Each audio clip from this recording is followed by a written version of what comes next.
আর একটা সবচেয়ে বড় অস্ত্র শিখিয়ে দিচ্ছি, এটা আমি কাউকে শিখাইনি আজ পর্যন্ত, আজকেই প্রথম। আমি আমার জীবনে দেখেছি এই ওসিলা করে যা চেয়েছি পাইনি এমন কোনোদিনও যায় নাই। আলহামদুলিল্লাহ, আমি সম্পূর্ণ আল্লাহ পাকের কৃতজ্ঞতা এবং শুকরিয়া আদায় করছি। এইটা ওসিলা করে আমি যা চেয়েছি আমি সারা জীবনে তাই পেয়েছি।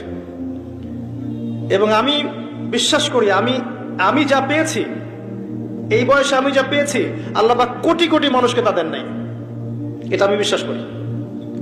এই বয়সে আমি যা পেয়েছি, আল্লাহ পাক আমাকে যা দিয়েছেন, যত দিয়েছেন, কোটি কোটি মানুষকে আল্লাহ পাক তা দেন নাই। আমি এমনটাই মনে করি। আমি কি শিখাই দেব সেটা? আপনি আল্লাহ পাকের তাওহীদের ওসিলা দিয়ে দোয়া করেন। দোয়া করতে করতে আল্লাহকে বলেন, আল্লাহ তোমার তাওহীদের কালিমা লা ইলাহা ইল্লাল্লাহ এর ওসিলা করে তোমার কাছে আমি চাচ্ছি